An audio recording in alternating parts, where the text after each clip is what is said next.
but away just the 3 wins and the 7 losses. Joining me in commentary, Shane Heal, James Harvey. I'm Matt Russell. Tip-off to a Saturday doubleheader. And Sean Bruce in the starting 5 again for the Bullets. Hands it off for the first-time starter, Jeremy Kendall. A great story, Kendall, the 28-year-old from Kentucky, who flew himself to Australia for a chance. Now he gets it, kick it. The hot shot, what a way for Brisbane to start a score with their first offensive play. And he's been incredible over the last couple of weeks. Unbelievable shooting percentages, and he's shown that he can go both with his left and right hand in the block. Daniel Kickett above 50% from the field, 40% from three-point territory, and 90% at the foul line. Daniel Kickett scoring above 20 in his last 3 games, and David Barlow drives to the rim and deposits 2. And right on cue, that's that third wheel. We need to find something from David Barlow or a Blanchfield if this team's going to go anywhere during the finals.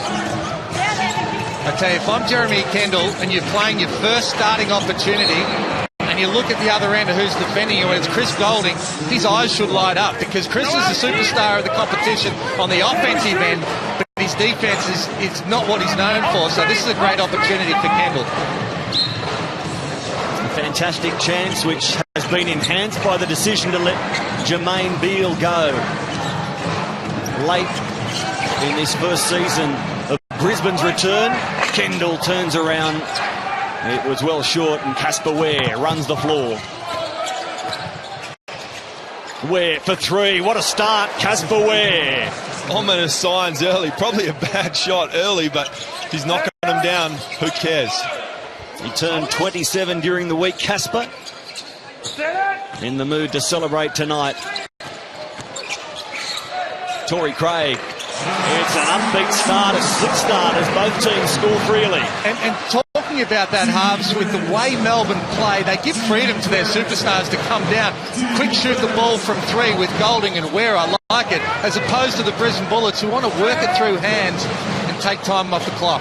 Oh, the floater, Casper Ware. So he does it a couple of ways early on from range and close up. And you see the confidence that, say, Joey Wright has given his team in Adelaide. Similar, the superstars, the Sobies, the Randalls, as is the Gouldings out here, can do what they like and express themselves the way they're better at. Barlow called for the pushing foul.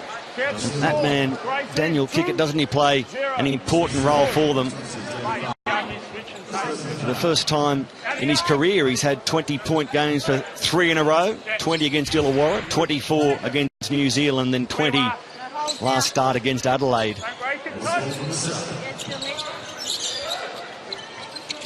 From 3-point territory, that one's short. Blanchfield with a rebound, and Goulding in no rush, guarded by Kendall. Barlow put a step on Kickett, went around him, it was too heavy. Off the glass. Now Torrey Craig. He can't score, but Mitch Young is there with the rebounds. Enjoying his starting roles over the last 7 games. Kendall, the shot clock at 2, which is long enough for Jeremy Kendall. That'll boost the confidence. Well, he can certainly shoot that. That's not his strength. He wants to get to the bucket, but proven that he can pull up on a dime. Real strong player. Casper Ware left alone beyond the arc. He takes 3 more. And Melbourne take the lead. What you can do, I can do better. Casper Ware responds to the rookie. Torrey Craig pushed by Blanchfield. You see that shot by Kendall, but just to reinforce a point you made before, halves, is a lot of the teams now, Joey Wright really, and he always has, really pushed his guys to the best players to be able to score points. It's been the last couple of years, a lot of the coaches have really tried to run passing-based offenses and haven't really allowed their superstars to get up and down the court and play with freedom to be able to pull up on the break, use on balls, and to be the best scoring players they can. Absolutely, and watching New Zealand last night and Kevin Dillard and Kirk Penny working together, Kirk Penny was able to come off screens, but when there was nothing, Kevin Dillard, the top of the key, was able to ISO and attack the same way Casper Ware or Randall has been doing. So that's definitely the way the league's going. I know you're excited about Kevin Dillard. Haas will come back to him. Torrey Craig makes 1 of 2. He's been well restricted by Melbourne this season, Craig. Returns of 11, 9 and 4 in their 3 meetings. Golding, he was a long way out. Gave it plenty of air and left it well short. Now Craig back at them. Stepping, transferring hands and scoring. And that'll be a key for the Bullets. When they get stopped, when they rebound the ball, they want to get it out quick. Doesn't mean they have to go every time, but they need to at least explore to try and get a few cheapies. Now David Barlow. Gee, he makes that look easy. And you've seen early on now that the pick and roll is opening that top high spot up for Barlow. He's penetrated twice as we see the steal and the steal back by Mitch Young. But an opportunity now for David Barlow to get going. Kendall, front of the rim. There's a foul called on Barlow. A holding foul. Ty Wesley sent on. Barlow with 2 quick fouls.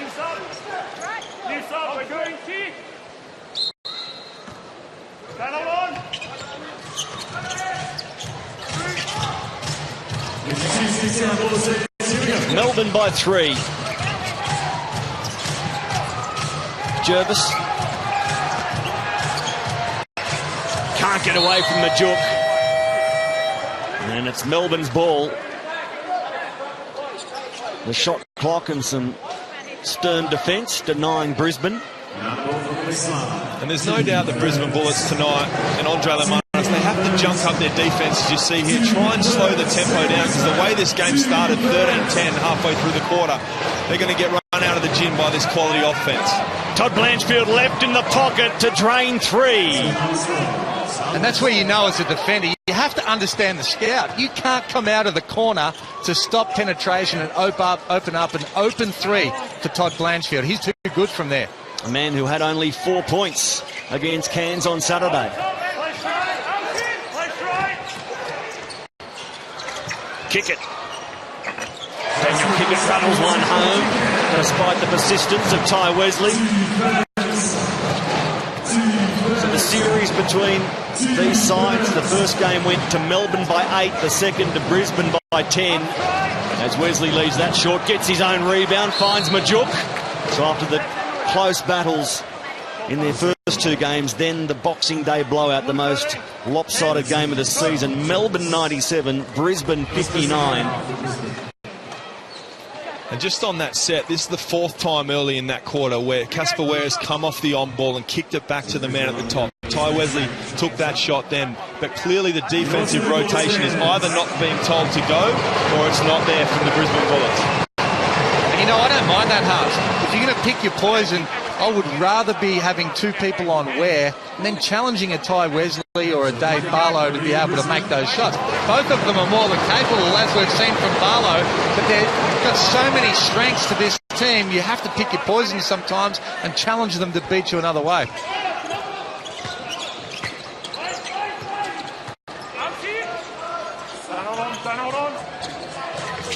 Kick it inside for Torrey Craig. Double teamed. Craig under pressure.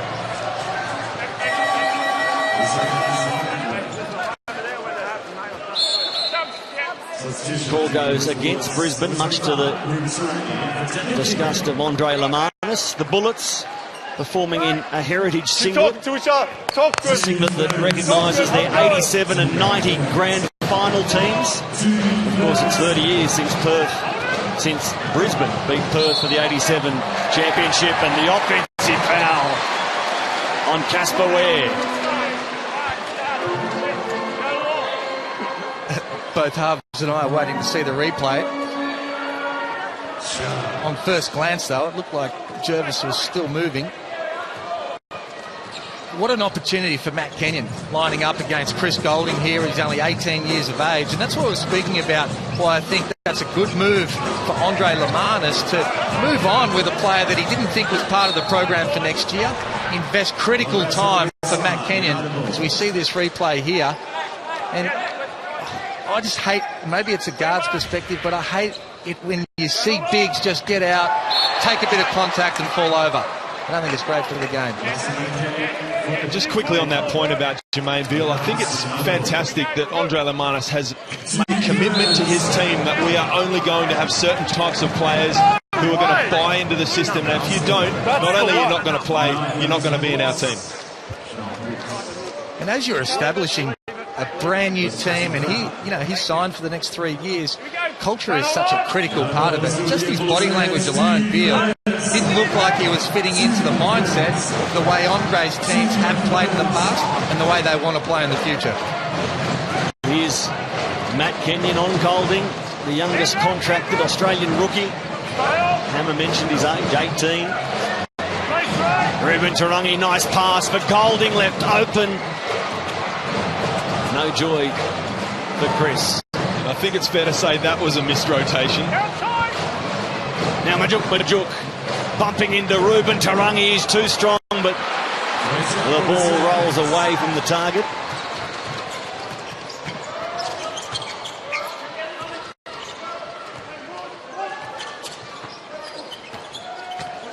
Bruce through the key.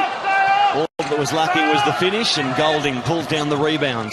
Well, there's no question Sean Bruce's second half of this year is not up to the standard that I'm sure he wanted to play at. So again, another opportunity along with Kendall to shine here tonight with limited point guards.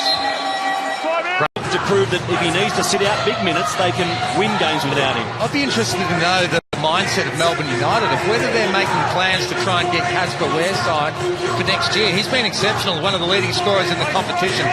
Totally changed this team, and you would think as an import point guard that can pass and score, he would be somewhat critical to their success in the future. Jervis.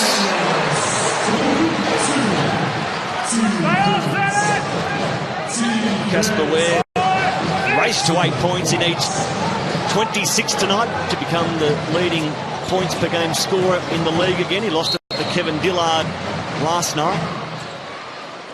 And back to Dillard, and he's heroic to the Breakers halves. What's impressed you most about the new Breaker?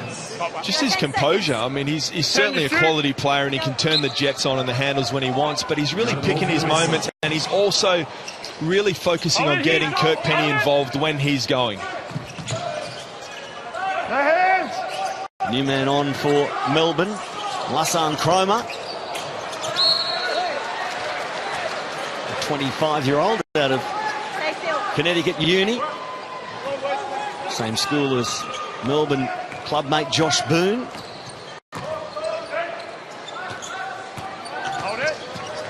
He scored 3 on debut in 6 minutes against Cairns.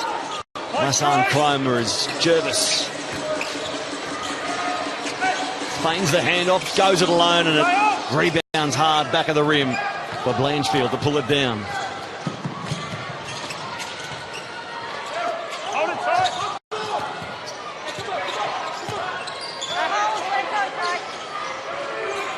Ty Wesley, he's enjoyed his arrival at Melbourne, some good numbers.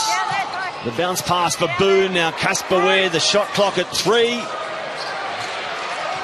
And Brisbane can't pull down the loose ball. Cromer, nice footwork. Now Brisbane get it.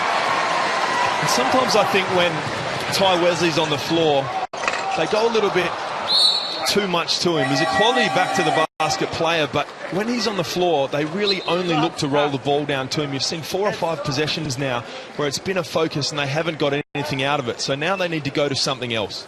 And it's the time two halves that we spoke about at the start of the program about what are they going to do when Chris Goulding's out of off the court. And right there they looked a little bit lost. It wasn't like they understood exactly what they're going to get done. At least that time they came off with a pin down and tried to bring Blanchfield into it.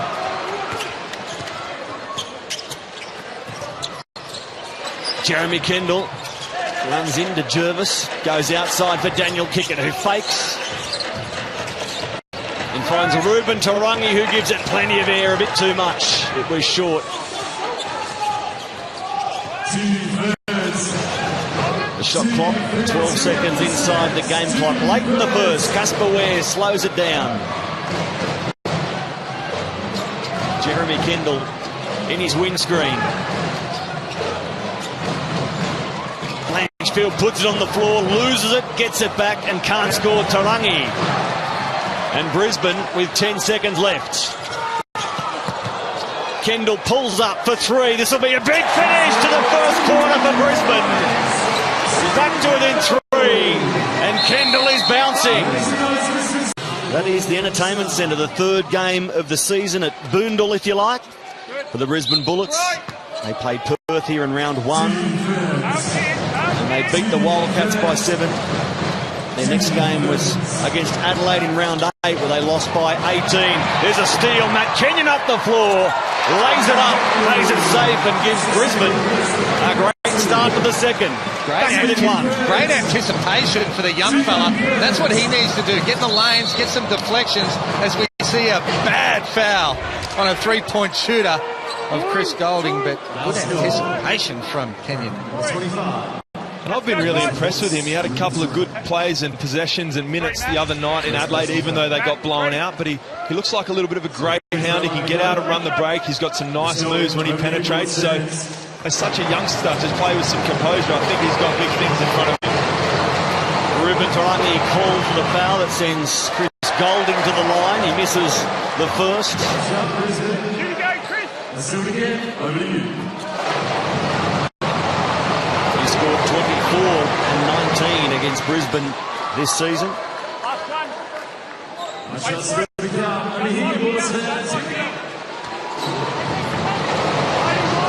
27 points last Saturday night against Cairns. Chris Golding, who helps that one through,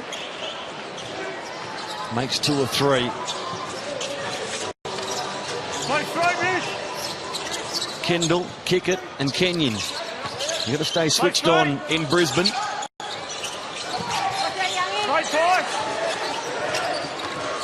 This is Kickett. Good defence from Ty Wesley, but it stays with Brisbane. It really was good defence from Ty Wesley against the taller and talented Kickett, but just got such a low centre of gravity. Have a look here. He falls for that first one, gets a hand in, and then just times it perfectly to get a piece of that shot.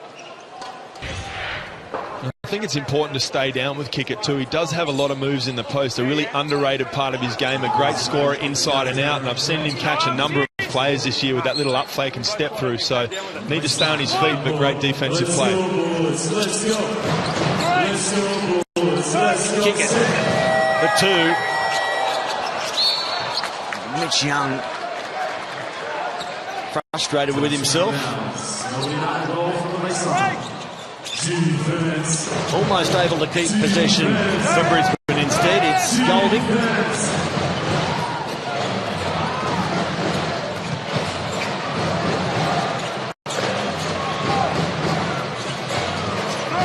Chris Golding over the top of Kenyon with no success. And Kenyon calms it down. A mature head on teenage shoulders. Now Jeremy Kendall.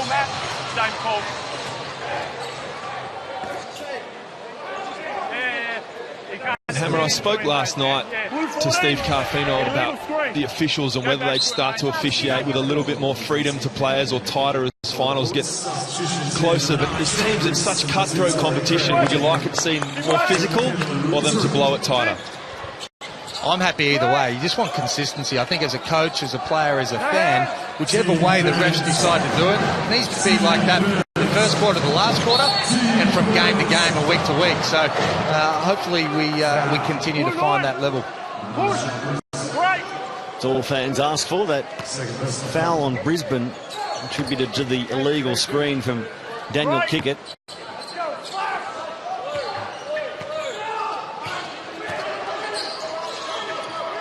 Brisbane giving up 3 fouls early in this second quarter. Ty Wesley outside for Cromer. Lassane Cromer Misguided in the shot. So Melbourne by 3. Let's go, Bulls. Let's go.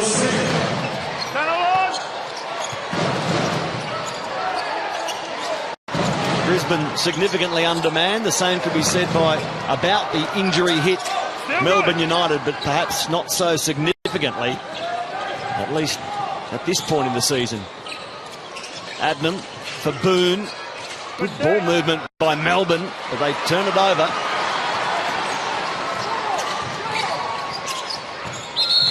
And kick it travels. There's no doubt in the last couple of minutes, we spoke about tempo early on. The tempo that the Brisbane Bullets are playing with suits them more, which is why they've eked their way back into this game. They want to get the air out of it for Melbourne United, take the transition points out, and somehow hang in there till late in the game. I think from Melbourne United's perspective, now they need to find a way to get Chris Goulding into the game. He's only had 3 field goal attempts. He's got 2 points from the line, but he is so critical to get him going, because we know once he gets hot, he can hit 4 or 5 threes in a row.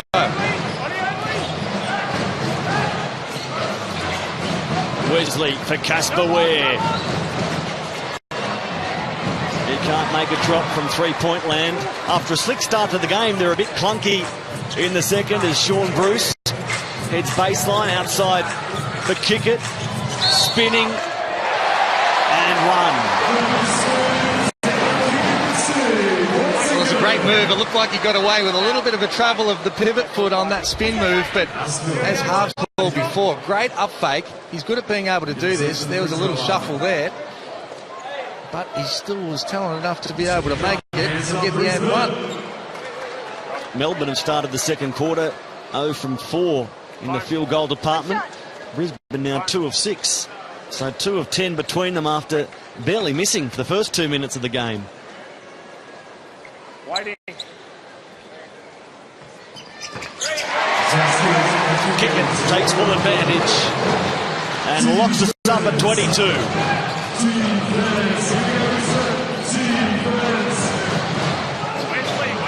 Brisbane coming into this game in last. Melbourne seconds. Goulding across court finds Casper Ware.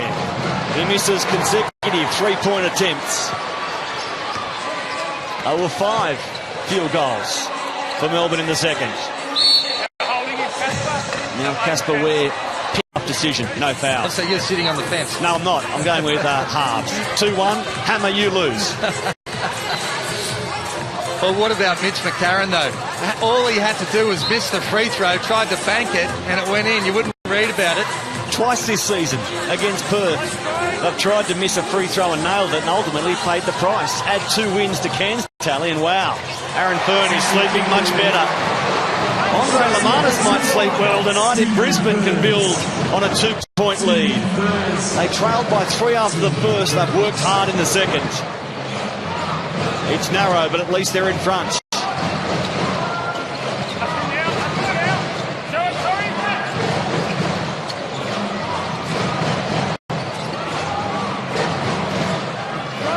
Blanchfield.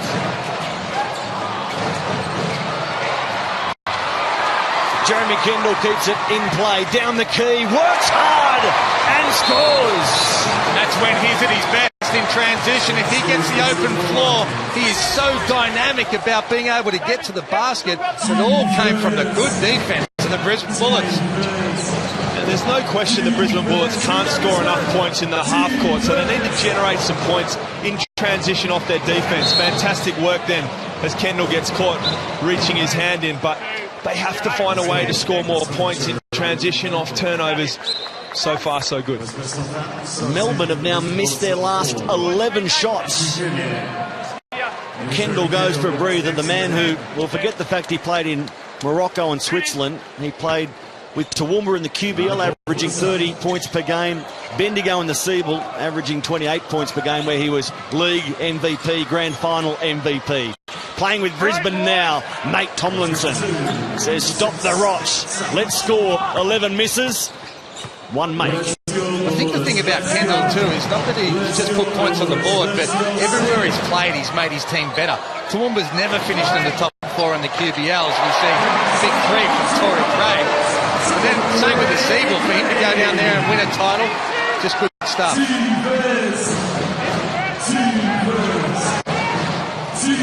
Tomlinson.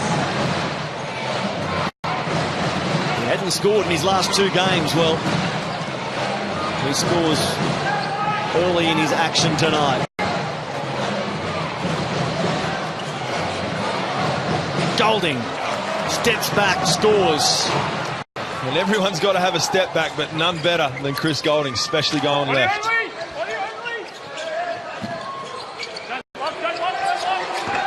Sean Bruce rattles 3 through. So Golding celebrated his first field goal, but not for long. Bruce went straight back at him. The Bullets by 6. And they can build on it here. This was a team beaten by 38 points by United on Boxing Day. They'll go ahead by 8, maybe 9. And I really like that play, getting an early step-up screen just in the front court and allowing the athleticism and the talent of Torrey Craig. Have a look here, just over the half court, a screen from Jervis, and now it really puts him in a one-on-one situation against Majuk, which he clearly doesn't have the foot speed to be able to defend. And having watched Brisbane a bit this year, that's where Jermaine Beale wasn't getting it done. A confident Jermaine Beale would have come off that and attacked the big, but he wasn't doing that. That's one of the reasons I think they released him, is he was so often out high against the big, and he was just reversing the ball and being happy not to go at him. As you saw Torrey Craig there doing exactly what he needed to do. Golding looks on, listening to the words of Dean Demopoulos, obscured by the advertising hoarding.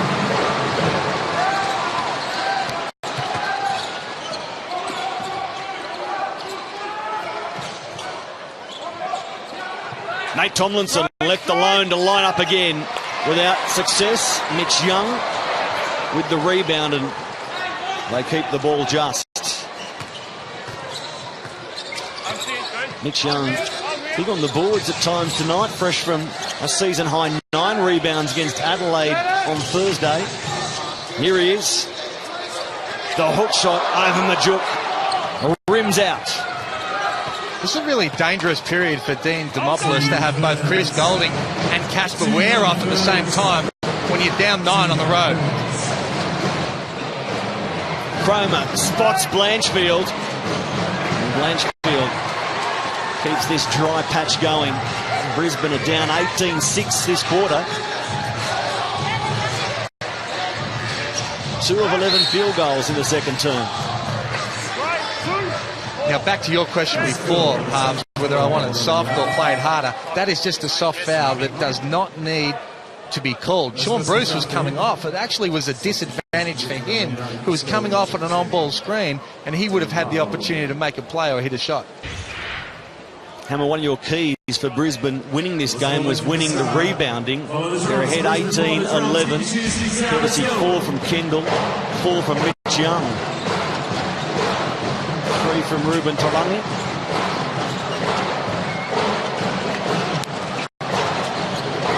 Majuk pulls one down. It's the defensive end. The Brisbane Bullets have been exceptional tonight. We spoke about that they had to rebound at the defensive end and keep the Melbourne side off those offensive boards. They've ticked that box. Golding. He's a man they'll have to stop. And that box is still to be ticked. Right on cue. Knocks down a big triple, but good penetration, and Nate Tomlinson finding the open man. And that's where that play will be reviewed from the coaching staff and will be shown on Monday morning, because you just can't help off Chris Golding. So you have no rotations. You have no help from somebody else driving when you're defending one of the best shooters in the competition. You have to stay attached. You've said it a couple of times. I'm curious as to what the rules are, because Casper Ware has had a couple of open shots when the ball's been rolled down into the post. Where is the rotation? And now twice from Golding this quarter, they've missed a rotation as well. Torrey Craig, such a strong start to the season. At one point I thought he might loom as a possible league MVP. Over the last 5-6 rounds, his scoring have come back, especially the rebounding over the last few weeks. It's Let's see what Torrey Craig can deliver tonight. Torrey Craig, to me, is a complementary player to a superstar. There's no question he's had a fantastic year, a great player and a guy that you'd want on your team, but he's not the superstar. They need a superstar that he can play off and work with. Compare the career-high 34 points against Adelaide week 7 with Thursday night's 10 points and only 2 rebounds. Golding puts it over the top of the hole. Now gets it back and will drive the lane. Flush one. And Golding, having missed the 3, made sure of the 2. Wow. Mr. Athleticism to the bucket. Chris Golding. That was just too easy on that occasion, though, from the Brisbane Bullets.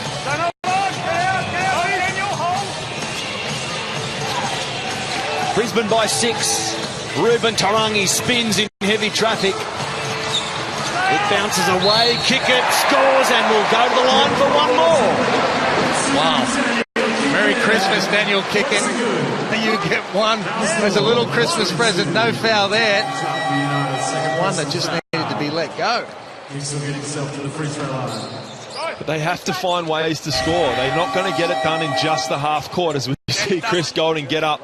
Probably used to flush it a little easier when he was a little younger, but still can rise when he needs to. But they have to find ways to score offensive rebounds, turnovers, etc. But the half court's just not going to get it done.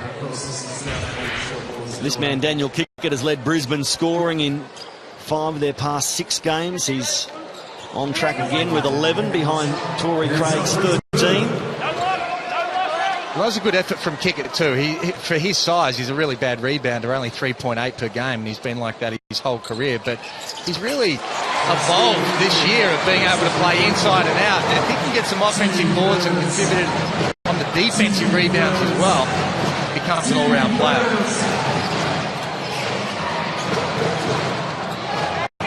Golding.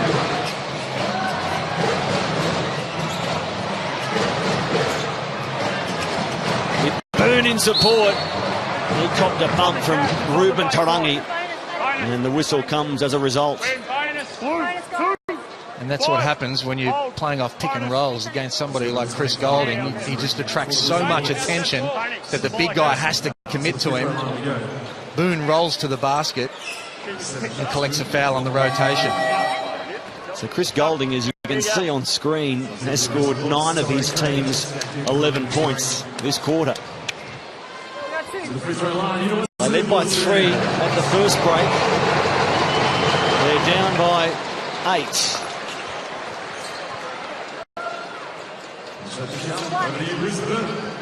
Boone playing just his 7th NBL game.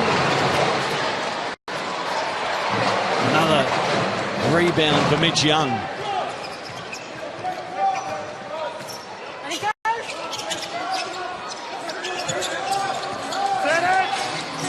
Torrey Craig with a bullet pass for Jeremy Kendall, who did well to keep hold of it after a fumble. Outside for Kickett. Thought about the 3.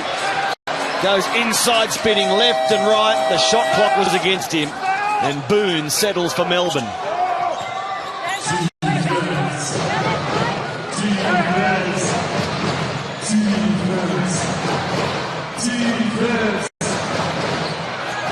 Wesley, hassled by Kenyon. They hang on to the ball and give Golding another go. Well short, he shakes his head. A tough shooting night so far for Chris Golding, 3 of 9.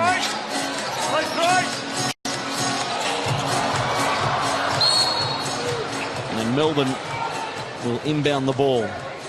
No last play from Chris Golding. He ended up taking a contested 3. I think he can really move more off the post. He threw it in to Ty Wesley, who likes to be able to take his time in the post. But the more movement you've got on the perimeter and cutting and getting to open spots makes it even more difficult for the defensive team to be able to double. And being a guy that worked off picks when I was playing, they're the times to attack. When you've run your man off 3 or 4 screens and he's been hit with some big bodies and you get to catch the ball, that's the time he can't move laterally and he's puffing. Boone draws the foul on Kickett. Can we get a replay?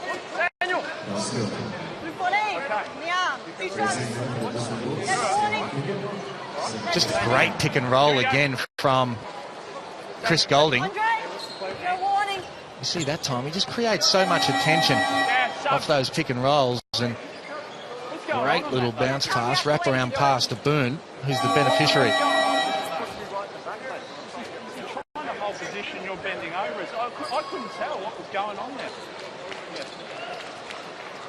I'll give him Andre Lamanus with Jeremy Kendall.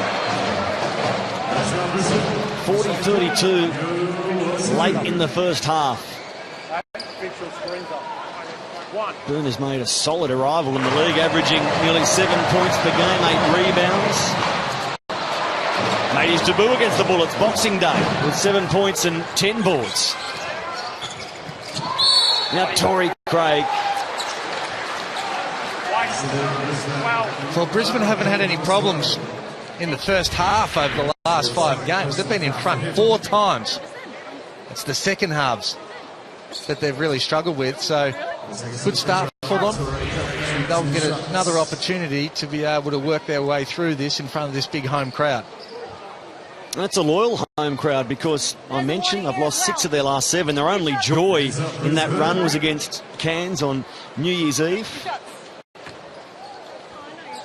Lost their last start to Adelaide heavily, 101-68, but despite that, they're playing in front of their biggest home crowd of the season. Well, let's not forget, I mean, basketball people in southeast Queensland were starved of the NBL for 8 years. So to have the Brisbane Bullets back and the work that the Bullets have done in the community and schools and junior programs is really important to be able to create the interest around town.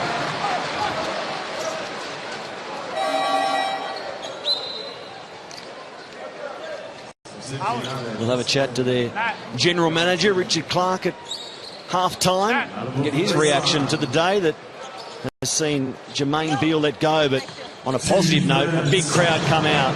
And that's some other positives for us as well. Brisbane back at the NBL and here to stay.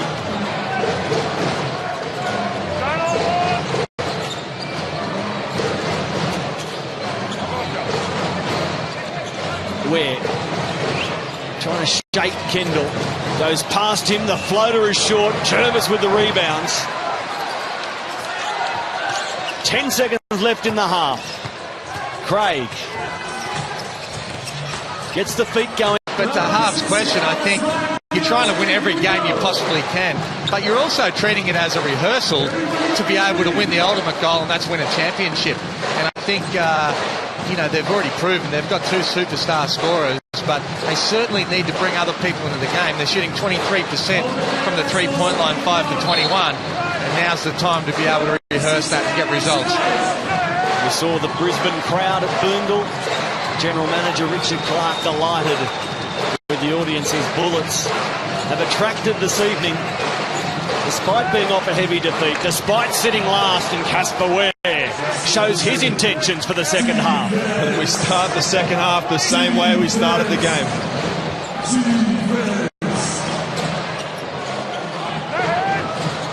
Casper Ware to double figures, 11 points for the game. And now Jeremy Kendall. And that is a great no call. And there should have been a warning for a flop. But Casper Ware, he's come out. He only played 11 minutes in that first quarter. That one is off. First half, correction. Kendall goes for the accelerator, then pulls up. Torrey Craig trying to bamboozle with his feet and then finish with his hands, successful in doing so.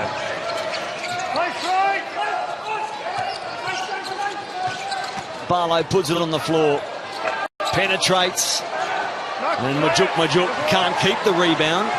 Kickett has it and then goes for Jeremy Kendall. Barlow looking to the referees for a call, but he needs to power that up. That was a great pull through using his athleticism. Now go finish it. In his first start of his 3-game career, Jeremy Kendall sitting on 10 points. Mitch Young draws the foul on Majuk.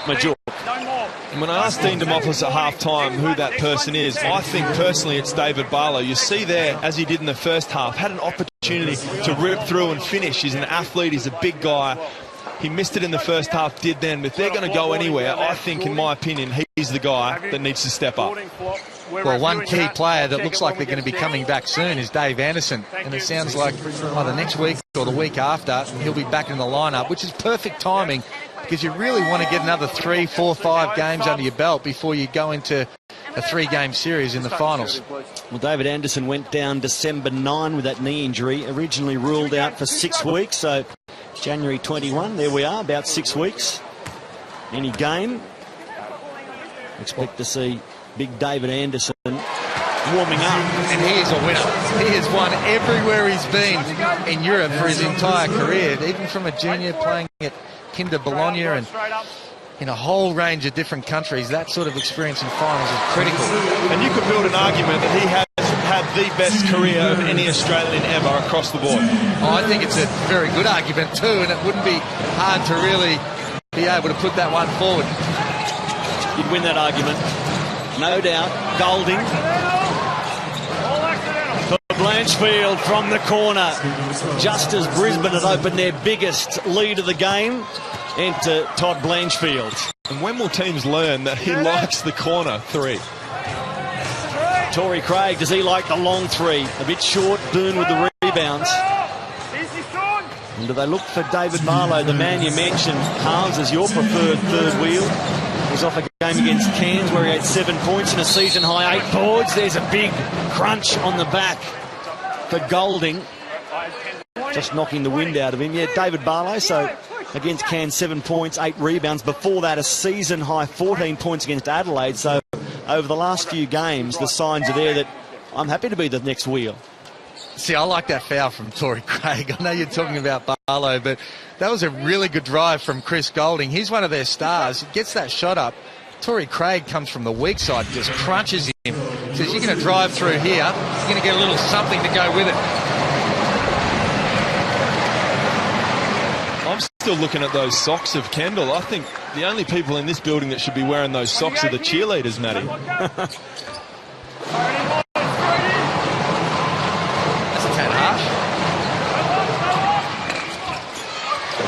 The knee-high stockings. Here's a little insight into the life of James Harvey. Golding.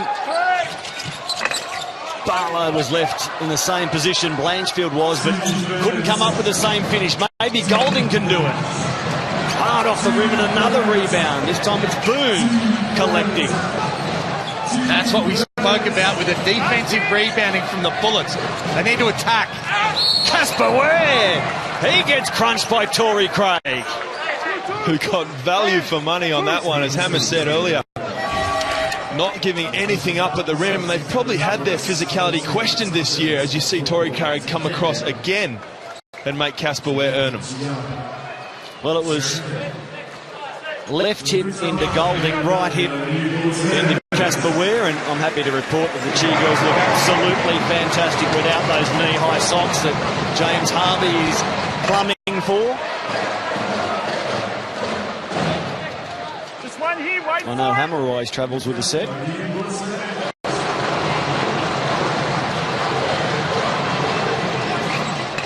Casper Ware, 47-40.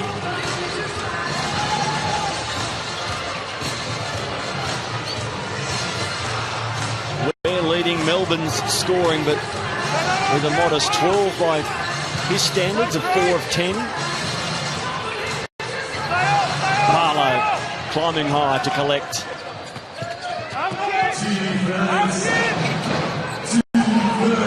Now Boone. And he's spun away from Kickett without the score. Now the foul on Sean Bruce. You talk about a third wheel, but I think across the board, a whole lot of those players have to be able to step up. That shot from Boone, he had a great post there, really good seal. He got the ball right in the middle of the paint. He needs to go and finish that. So they get a whole lot of contributions across the board, Melbourne United, and it's not just being reliant on 2 players.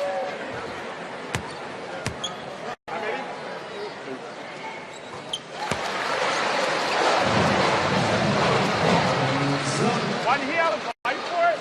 Keep it clean.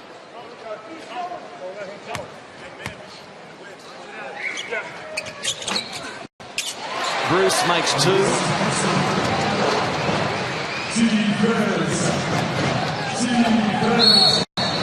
Now Casper, where he was moving, and then there was a swat from Tory Craig with some words to follow.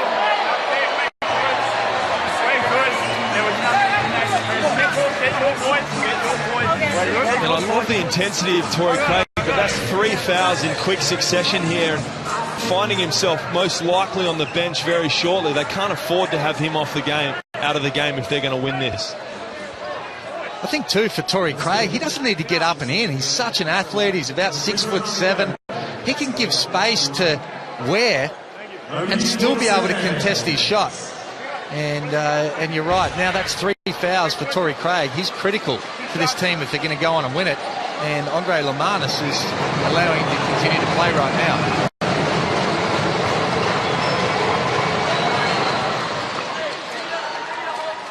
Actually, only 2 fouls. That first hit, I think he came in after the foul was called and got a little free one.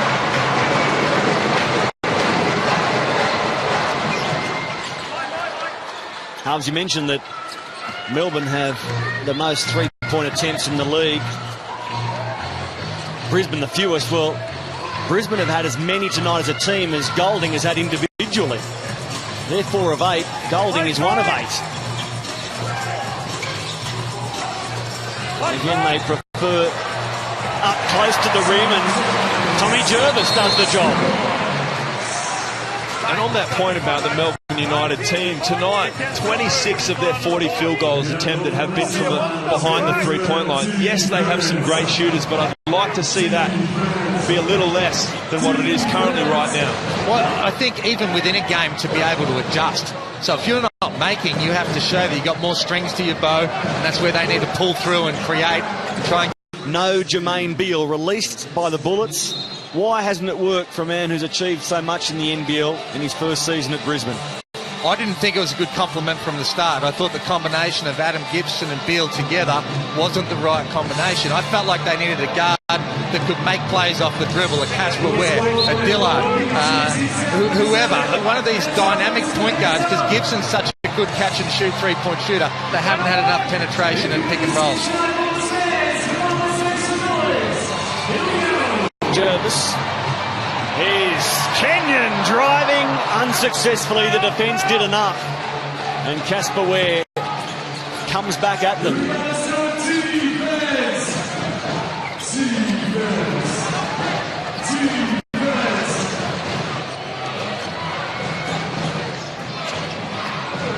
Ware. He coughs it up. Do you expect to see Jermaine Beale back in the NBL, gentlemen, as we see an offensive foul called again? This one on Jervis. I don't think so. I mean, when a decision is made this late in the season to remove a guy to potentially build a culture or build a team for next year, there will be question marks across all teams in the league now as we see Casper Ware get crunched by Tommy Jervis. But every coach in the league will be going to Lamanis now and saying, why was that? And he won't have an answer. It'll be about culture and building that team. Well, I think the instructions or the words from Andre Lamanis have been, maybe at half-time, to really muscle up. They're not afraid to leave a few Melbourne United players on the stretcher. Well, they've been pretty nice this year, though, the Brisbane Bullets, and I think when you start building a team, you have to have some players that want to get physical, that can start some things, and I think they've played it a little bit differently tonight with a little bit different mentality. Casper Ware, a long way outside. Boone with the rebounds, and then Tory Craig cops the foul from Chris Golding. Wow.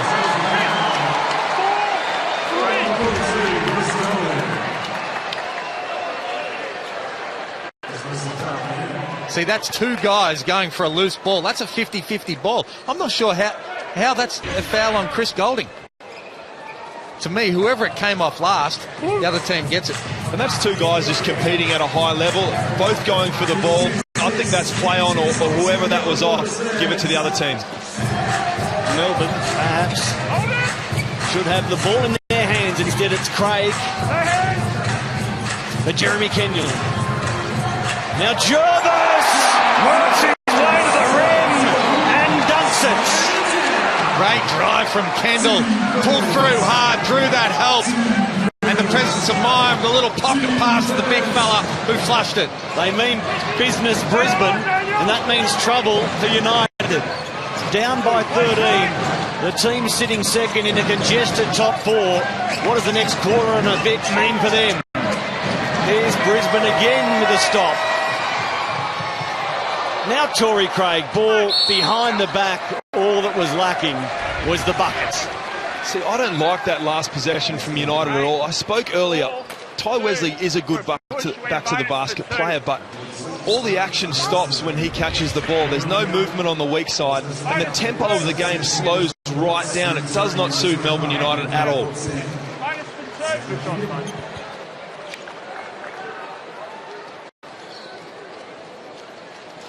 You take your hat off to the Brisbane Bullets, though. It's been their defensive intensity. They've played with toughness and a commitment tonight to be able to protect their hoop.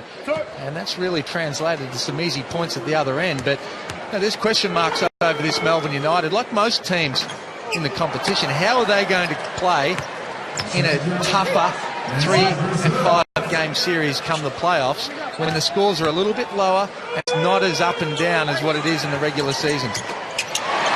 Well, that man has to come up with the answer. And right now is a good time to start. They have, including tonight, 6 games in their run to the playoffs.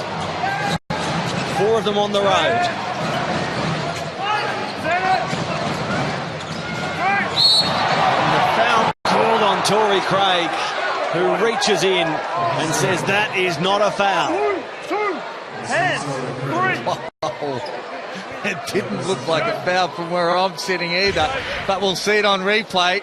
Really good anticipation. Let's go. It looked to me like he got a piece of the ball. Ware knew that he was going to be blocked, and then his right hand went back out to try and cause some contact on the follow-through. And he kicked the leg out as well, which so many shooters will do to try and draw the foul, but yeah, missed one there. I can tell you, I know that feeling when you come off an on ball, you go up to shoot it, and someone blocks you clean, and you'll do what you can to be able to try and get 3 shots out of it. Casper Ware did it perfectly. And now he's taking advantage. One here. Hopefully we can, right? Pick a side. Here we go.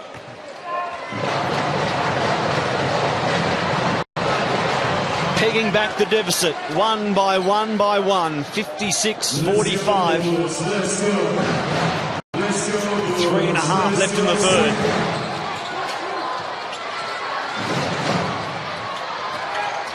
Craig.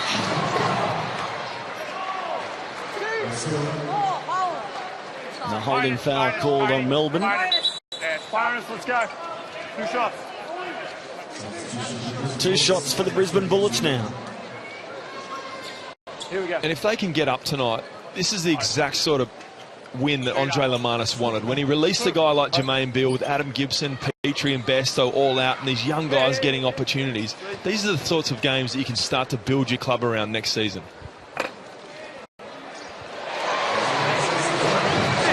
What's the defense?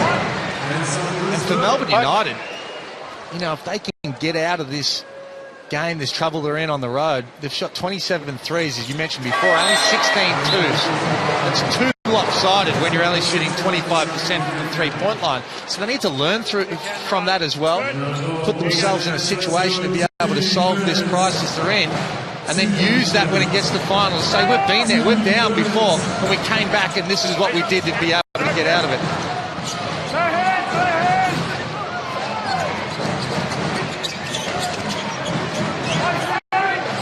Ruben Tarangi spins away from Young before Tarangi came again on Wesley. This is Casper Ware. There's been a foul spotted, called on Wesley baseline. So Brisbane, they'll walk the floor and shoot the 2. Both teams in the bonus situation. And you just look at the NBL right now, and you look at the Perth Wildcats and the New Zealand Breakers, who've got their nucleus together. They know how to play. They're just starting to warm up. And as much as the Adelaide 36ers have earned the right to be the #1 seed, when you see these teams out here struggling, you just start to get the feeling that one of those two teams, the Wildcats or the Breakers, could shock a few people. See, you think that, and then last week they dropped 2 games in the same weekend. The Perth Wildcats lose to Adelaide at home and then go on the road and drop one to the Cairns Taipans. So apart from the Adelaide 36ers, no one's really got a flow on and got that ultra confidence that they can beat anyone convincingly.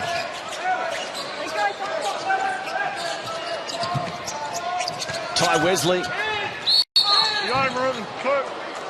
He draws the foul, and the Adelaide 36ers will go back to the last game played here at Boondall. They beat Brisbane Bullets by 18 points. That was after their Twitter war. Adelaide came out, wanted the game, owned the game, won the game, and since then have surged to the top of the league. That was the game that turned their season around, and alternatively sent Brisbane to the bottom. It was also one of the games where we saw one of the dunks of the year with Terence Ferguson jumping from God knows where and throwing it down on the Brisbane Bullets.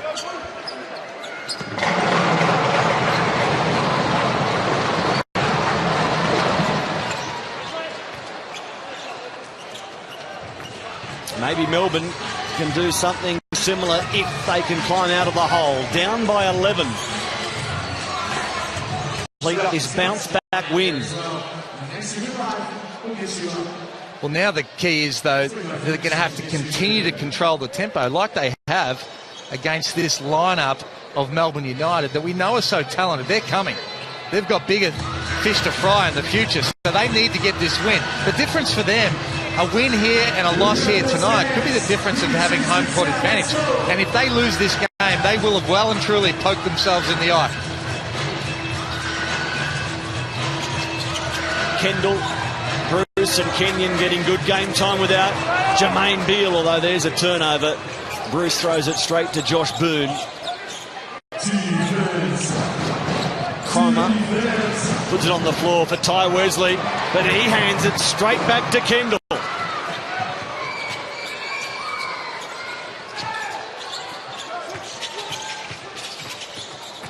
Kendall busy, tried to get it for Kenyon, and instead Cromer comes away.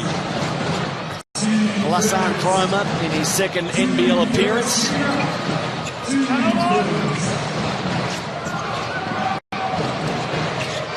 Over the top of the bucket after doing a mountain of work to get the shot away. Really good defense from Matt Kenyon against the American import.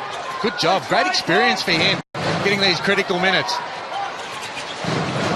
Kickett was double teamed under pressure. He hands it over for Casper Ware.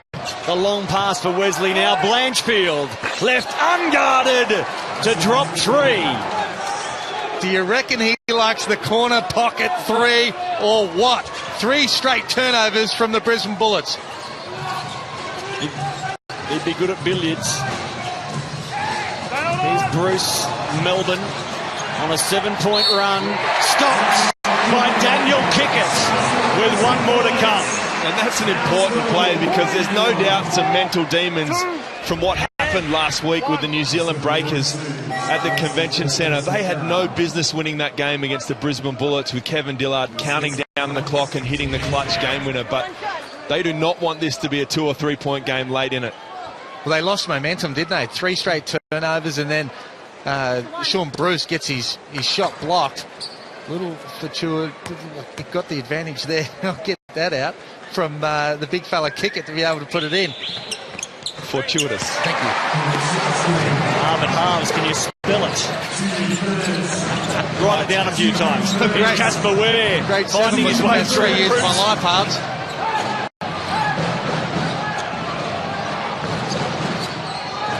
Golding late in the third. The shot clock inside the game clock, so Casper Ware shoots and he's fouled. He'll go to the line for 3 more. Oh my, that is just a rookie mistake, and he's just played such good D, and it's just his enthusiasm. So eager to do a good job and contest this 3.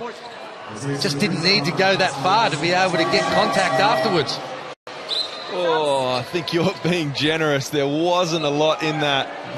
But when you see that replay, he needs to be able to come down. I think Kenyon continued to move forward after where it had gone up in the air, and that momentum was what caused that foul. Just didn't need to do it. And these are the moments that we spoke earlier, and I saw against the New Zealand Breakers, where they just have their foot on the throat, could really put a team away, but just silly turnovers, giving up offensive rebounds or fouling shooters allows the Melbourne United team to get some confidence.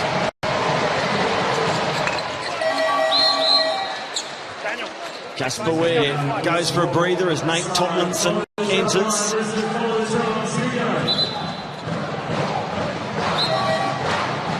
Brisbane on a double-header weekend. They've lost the last 4 back ends to their double-headers. That's that for you, Shane. I know you hate that as an excuse for any team. Means nothing, Matty. Means nothing. Just an excuse. Rather play than train. Don't blame a busy weekend. The Brisbane Bullets girls can strut their stuff right now because their team leads by 8. They took the advantage early in the second and have held it from there on. They'll really strike up a move if Brisbane can spring a big upset. They came into the game in last. Their biggest home crowd of the season wants to watch them beat Team 2, the Melbourne United outfit. They've kept Chris Goulding to 10 points, 3 of 11 shooting. Casper Ware on 22. He needs 26 to become the leading scorer in the league. Points per game.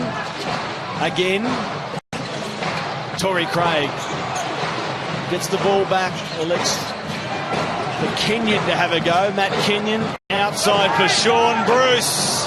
That was a really good look. That was a critical shot for them because Bruce had made a really good move just before three-quarter time. Got a naked look that time. And they're going to need some baskets here, Harves, just to be able to take that pressure off, like you spoke about, the demons they're living with that loss from last week against New Zealand.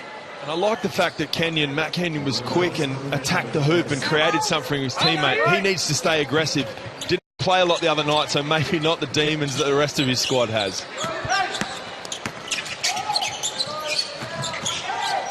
Blanchfield to Ware.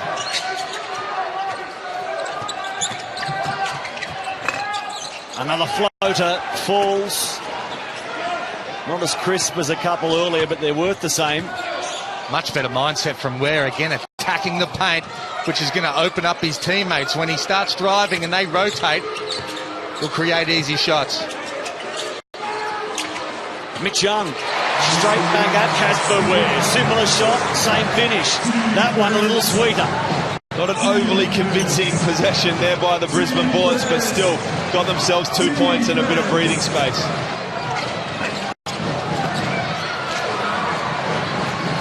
Torrey Craig comes away playing in front of Brisbane's biggest home crowd of the season, 7,490.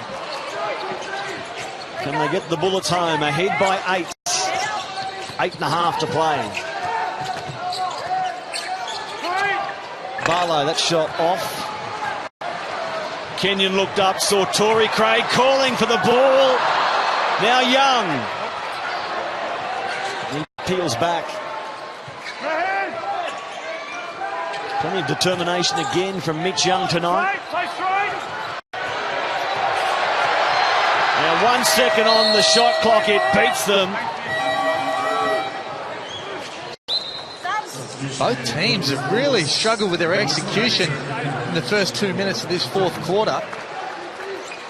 Love to see Melbourne United start getting Chris Goulding involved. A few pin downs, getting him moving, pull-throughs, and let him create for his teammates. Get himself going at the offensive side as well.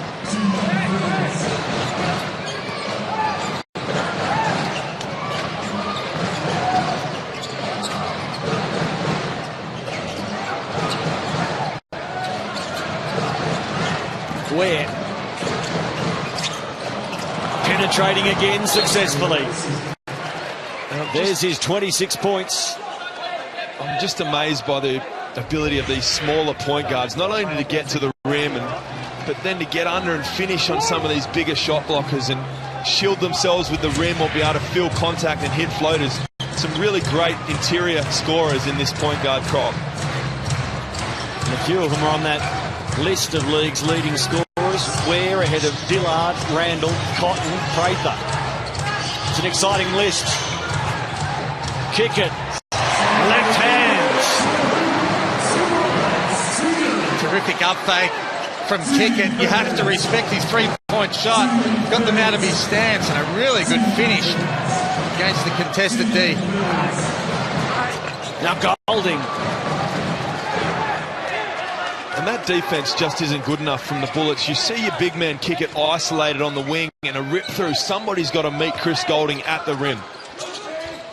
His shooting success tonight has come when he's driven the paint. 1 of 8 from outside. Daniel Kickett gets the continuation. Oh my, she called that on the bounce, and then he's taken a couple of steps. Yeah, that's the foul. He hasn't picked it up. He's not going into his steps. That's no continuation. But if you use the examples we've seen applied this season, he's dribbling the ball. You have to let that go, don't you? That's the way they've been calling it this season. No. Only when he's picked the ball up and he's on his steps is there a continuation. He's still dribbling the ball. The foul's called. Then he picks it up afterwards. They may not even call that in the NBA. So the foul came before he bounced the ball and then started his drive to the bucket. In my opinion. Well, we all know your opinion's always right, Hammer. Now you're sounding never like my wrong. wife.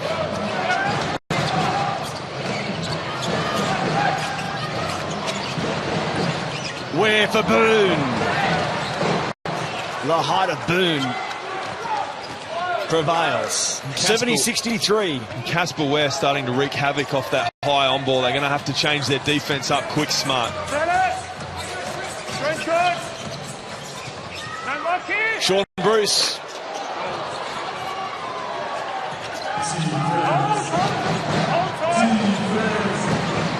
So Casper Ware, as Melbourne sent some momentum. Back to 7. Ty Wesley. Would have been a tough basket. Let's go, Bulls. Let's go. Let's go, Bulls. Let's go. Torrey Craig just cuts his way through the traffic, goes all the way and delivers. Just great timing on his finish. He did all the hard work to get to the paint, but then he quick-stepped them to be able to get it up before the defense had momentum to be able to block the shot. He just stalks the defenders.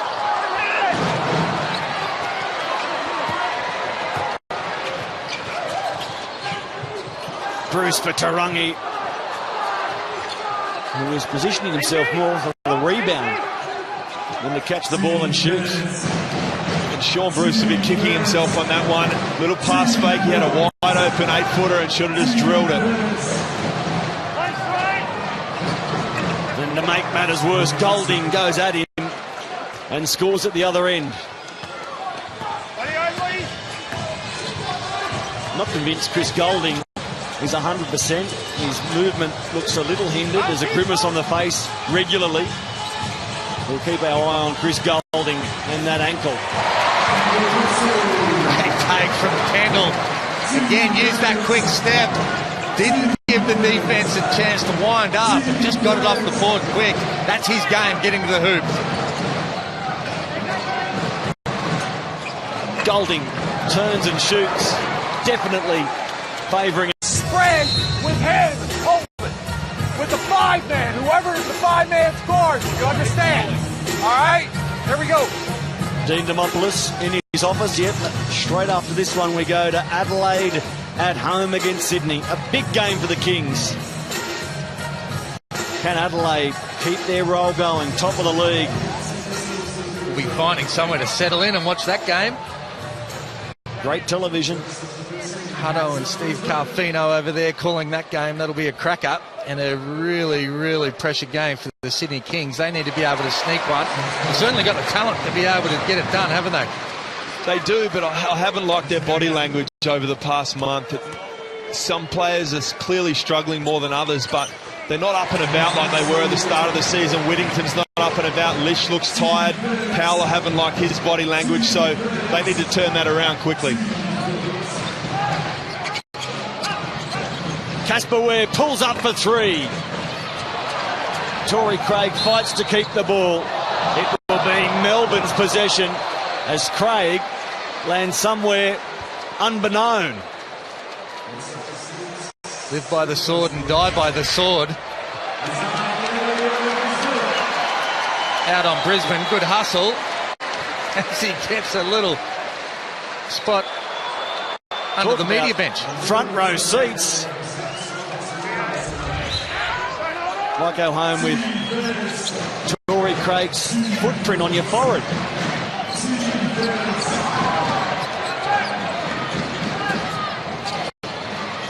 Three and a half to play. Golding with Melbourne still behind. And there's a score. Owen Otagy. Great adjustment from Golding. He was shooting that all the way until he realised it was going to get blocked. Great last-minute decision to find the easy one for Otagy. Otagy only played 1 minute against Cairns. Here he is late in the fourth, seeing some game time.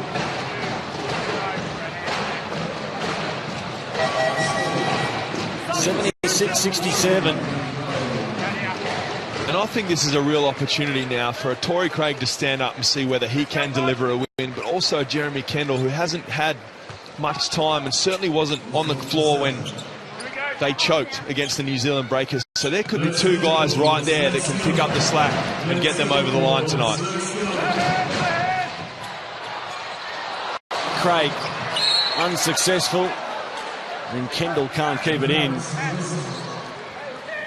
Well, there's no doubt over time Kendall's going to continue to get better. This is only his third game since September of playing in the Seagull, so without that pre-season, but you see game by game he's going to feel more comfortable. Tonight's been a lot better than playing limited minutes in the first couple as he continues to get his confidence. 5 from 9 from the field for 12 points. Scored 5 points in his first 2 games. Ware finds Otagy, who gets a good long look. You were open because we left you open. Brisbane dodge a bullet at one end and fire one at the other. And that's the Sean Bruce we've been waiting to see. A kick ahead, looking to attack, got by Chris Golding, good finish out the hoop. Stick to your strengths, and that explosive speed in transition is one of his.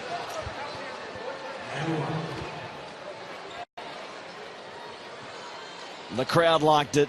Sean Bruce liked it. And he can really rub Melbourne's nose in it here. First time for Torrey Craig and Daniel Kickett to get 20 points plus in the same game, which is an interesting stat. Thought that would have happened more than one occasion this year. Now Ware. He draws the foul.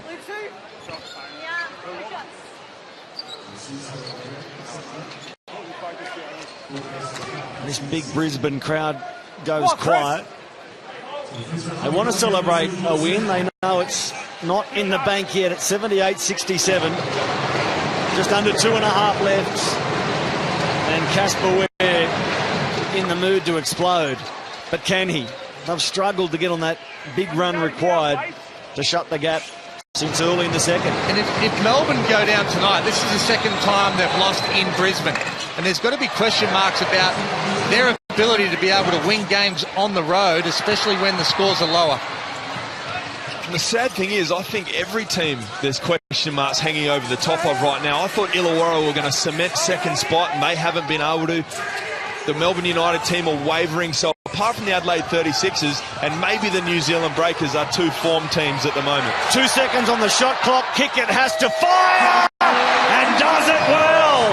Daniel Kickett out to 22 for the game. 4 games in a row, 20 plus. And Chris Golding says, don't start celebrating yet. Still a mountain of time to go. They'll have to play better D than that, Melbourne. Well, great play by the Brisbane Bullets, but that's a horrendous defence from Melbourne United, who really need this game.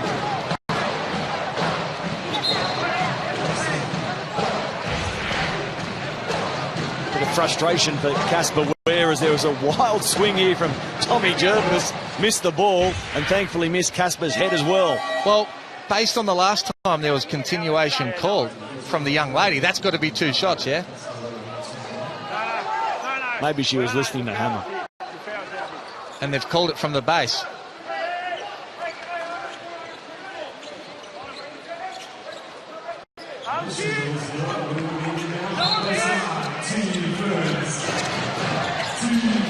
Where? With Jeremy Kendall all over him. Golding, 2 of 10 from three-point land. There's a block from Torrey Craig. Now Casper Ware. And then Brisbane inch closer to this upset.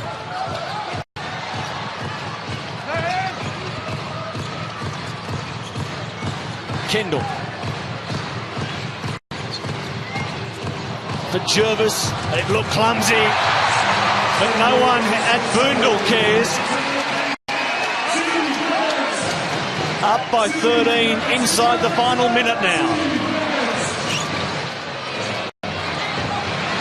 More good defence and a rebound from Kickett, who is fouled.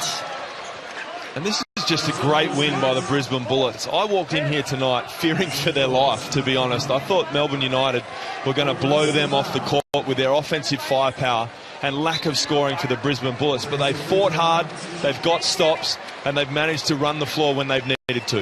Well, let's really underline what they've done. No Cam Bairstow, no Anthony Petrie out for the season with knee injuries. Jermaine Beale released. Adam Gibson out with his calf injury. Izzy Tueta unavailable tonight. They've been beaten by more than 30 on Thursday night. And in the space of 48 hours, they beat the team that's coming second. That is ridiculous.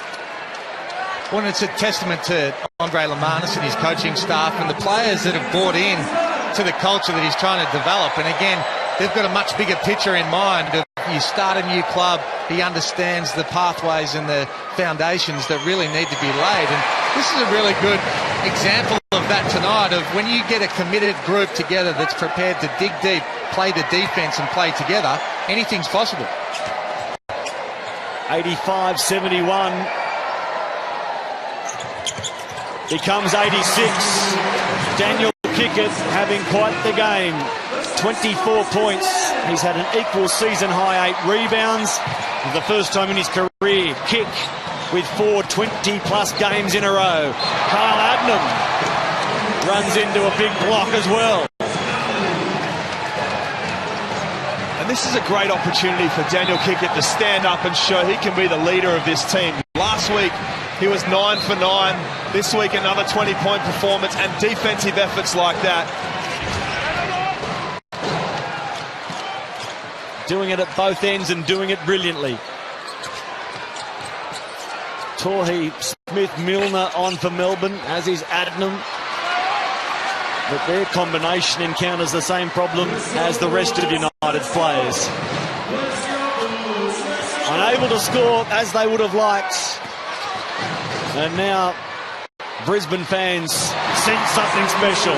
Bruce scores. He wanted another as well. But it will be quite the night for Brisbane, and listen to this. 88-71. The reason there is such noise is because one of the Asian development players has hit the court for the first time this season. Both of them are coming on. Yan Peng in singlet 6, Wang Tong in 8.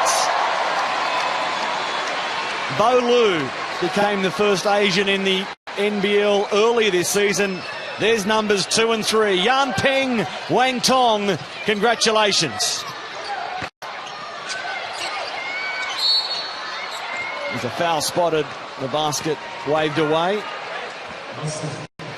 Spare a moment to consider what an occasion it is for the two Chinese players